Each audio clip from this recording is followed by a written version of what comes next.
सुनाते हुए हमने आप लोगों को बताया माता कौशल्या के सामने भगवान प्रकट हुए। वो किस तरह के लग रहे थे इसके बारे में हमने आप लोगों को बता दिया, ठीक है ना। उस अद्भुत अनोखा रूप देखकर माता कौशल्या भगवान से दोनों हाथ जोड़कर कहने लगे, कहे दुई कर जोड़ी, आस्तुति तोड़ी, केहि विधि करो अनंता, माया गुण ज्ञाना, तीत अमाना, वेद पुराण भनंता। कहने लगी माता दोनों हाथ जोड़कर भगवान से, कही दुई कर जोड़ी, दोनों हाथ जोड़कर बोली, अस्तुति तोड़ी, अस्तुति मीन्स प्रशंसा, मैं आपकी प्रशंसा किस प्रकार करूं ए अनंत। उन्होंने भगवान को अनंत कहा। अनंत का मतलब समझते हैं? क्या होता है? जिसका कोई अंत ना हो, अनलिमिटेड। ए अनंत, आप अनंत हैं, आप अनलिमिटेड हैं, मैं आपकी स्तुति किस प्रकार करूं, आपकी प्रशंसा किस प्रकार करूं। भगवान तो लिमिटेड थे, जब भगवान प्रकट हुए तो लिमिटेड ही तो देखे, फिर वो अनंत क्यों कह रही है? जरूरी नहीं है कि जिस चीज को हम पूरा देखते हैं वो लिमिटेड हो। जो चीज हमें पूरी दिखाई दे रही है वो अनलिमिटेड भी हो सकती है, वो अनंत भी हो सकती है। जैसे आपके नंबर्स दिखाई देते हैं क्या नहीं देते? 1 लिखा है, पूरा का पूरा दिखाई देता है, लेकिन 1 अनंत है, हर डिजिट अनंत है। 1 में तो 1 है और 11 में 2 1 हो गए या नहीं?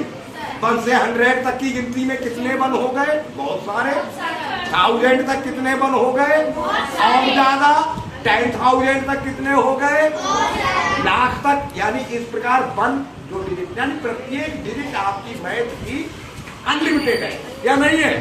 जबकि पूरी दिख रही है। ऐसे ही भगवान कहीं भी प्रकट हो सकते हैं, इसलिए वो अनलिमिटेड है। इसलिए माता कौशल्या ने उन्हें अनंत कहा। दोनों हाथ जोड़कर कहा, हे अनंत, मैं आपकी प्रशंसा किस प्रकार करूं।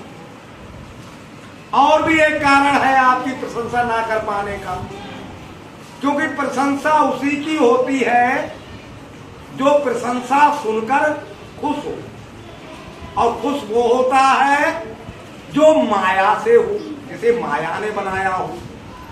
लेकिन आप को माया ने नहीं बनाया है, बल्कि आपने माया बनाई।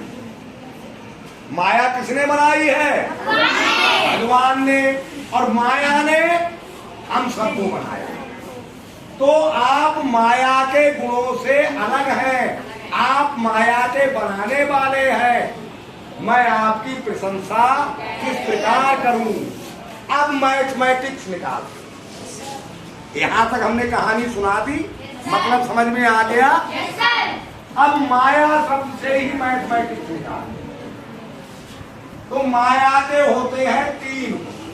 कितने गुण होते हैं? 3 गुण होते हैं। एक होता है सतोगुण। अब समझ ले, मैथमेटिक्स निकलेगी यहां से। एक होता है रजोगुण और एक होता है तमोगुण। समझ गए?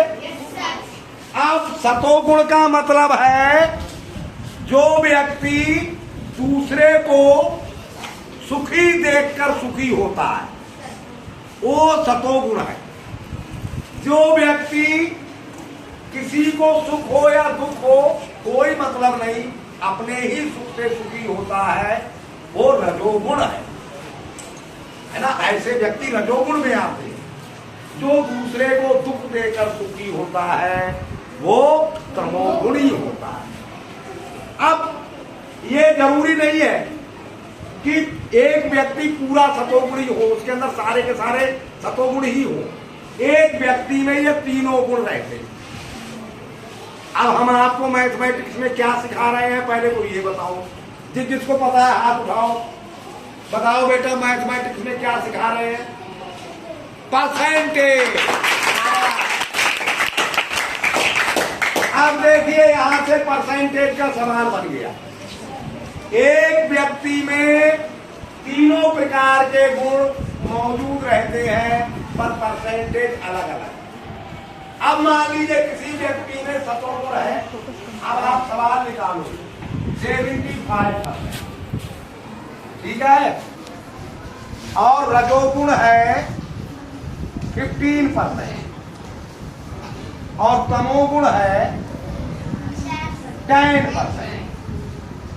अब आपको उस व्यक्ति के और उस व्यक्ति ने कुल कार्य किए हैं मान लो 600। ये तीनों गुणों के कुल कार्य उसने 600 किए। ये कुल कार्य हैं उसके 600। ठीक समझ गए? कुल वर्क उसने 600 किए हैं।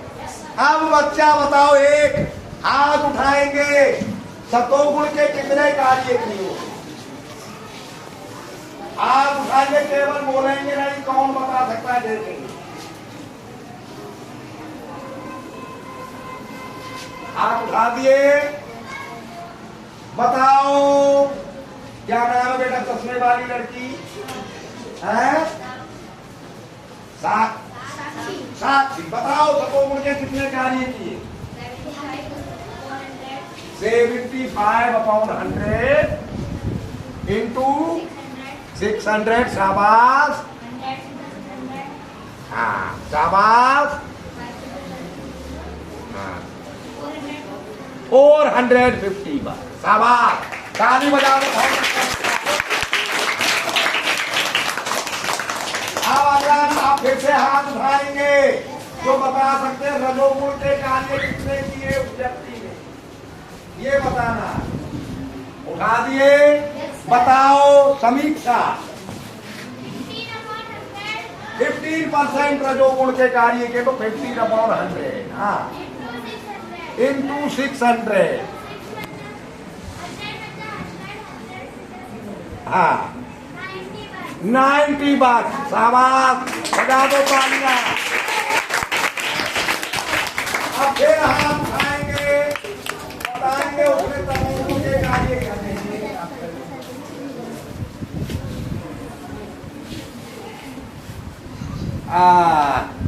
बताओ सगुण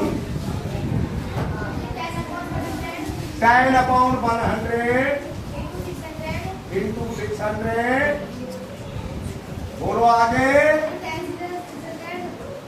100 600, हाँ 60 वर्ष कम हो गए।